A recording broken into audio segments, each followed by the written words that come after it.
Got Kevin McGuffey on the line from Last Word on College Football to talk Kentucky football. Now we got to look forward to Kentucky football in 2019. Minus. I see a lot of minuses on defense and big minuses.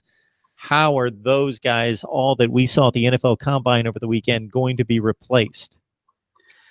Yeah, that's the biggest thing going into spring practice. You start with Josh Allen. I mean, depending on who you look at, what drafts, possible number one pick anywhere from 1 to 4. And they have to replace the entire secondary. Derek Beatty, Mike Edwards, Chris Westry, Darius West. All of Lonnie Johnson, who has really turned heads, I think, at the Senior Bowl. And also at the NFL Combine, you have to replace, all of those guys, and there's not a whole lot. There's not a whole lot of experience there. It's especially, a lot of guys haven't played a whole lot of minutes, and it's going to be interesting. A lot of guys, that we've talked about in the past, like in recruiting. It's going to be a matter of stepping up and seeing what happens, because the August 31st, against Toledo. The quarterback's name escapes me right now, but I know he's one of the better quarterbacks in the MAC, and it's going to be that's going to be a tough game. Not going to be a very easy game to start off with. But like I said, you've got a bunch of they've accumulated cornerbacks, like Stanley Garner, Yusuf Corker, guys like that. They have Moses Douglas, the son of former Cap Maurice Douglas, who's coming in as a true freshman. I could see him playing an awful lot this year. As far as, replacing Josh Allen, you've got, Josh Paschal, who had the cancer, issue, had cancer, found the malignant melanoma in his foot, missed most of the season, came back, at the end of last year and played some good minutes. You've got him, you've got Chris Oates, who did tremendous things, as a true freshman last year. I said the spring is going to be interesting just because, watching Stoops, now, and of course, Kentucky has a new defensive coordinator.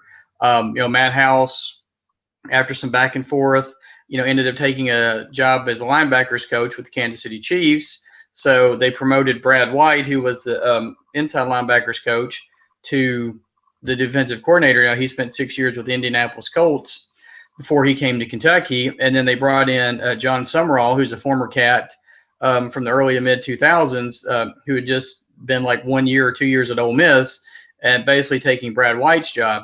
But that's going to be an interesting thing, is just watching these guys who have not really played a whole lot, seeing how it goes, in the spring, leading up to the spring game coming up in April. We've got Kevin McGuffey on the line from Last Word on College Football, and this site talking about Last Word has been as good to me as any. Between Kevin, Tony Siracusa, Lauren Beasley, Jason Ray, and of course, Mike Laval. Hopefully I'm not missing anyone. I don't believe there. They join me on a regular basis and well beyond what you see here on the videos. Support me and my efforts here at Mark Rogers TV, the voice of college football. Terry Wilson should receive a lot of credit for delivering game-winning drives for Kentucky this past season. Critics will point to the ineffectiveness in the passing game, and is this guy ever going to develop? So do you think we're ever going to see a better passing Terry Wilson that's going to be more of a threat as he tries to develop? I think so. I mean, if you go back and look at, like even Steven Johnson, a couple of years ago, he struggled some in his first year, but then that second year, he made a big jump. And that's one of the things that Coach Stoops talked about the other day at his first press conference of the spring, that they're really expecting, Terry Wilson to make that jump, because he had never, before last year, he had never played in a major college football game. He played at, community college, and then basically just got thrown into the SEC, thrown to the wolves, so to speak. And, he did a really good job. I don't think, his turnover numbers were a little high, but that got better as the season went on. But I think, I think you're going to see a big improvement, from this year and from this year to last year. And then the question is going to be, other than Lynn Bowden, who's he going to throw the ball to?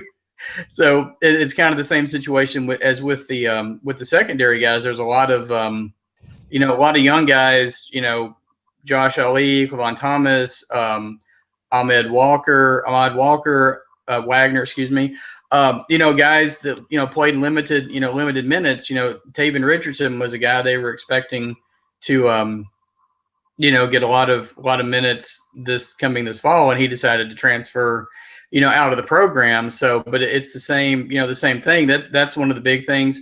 The two big things I'm looking for watching during spring practice is the development of the secondary, and then finding that second target to go with Lynn Bowden, because as we saw what Bowden could do in the Citrus Bowl against Penn State. He finally really started living up to all the hype that came in. He was Kentucky's most prized recruit 2 years ago, and he really turned it on at the end of the season. Possible.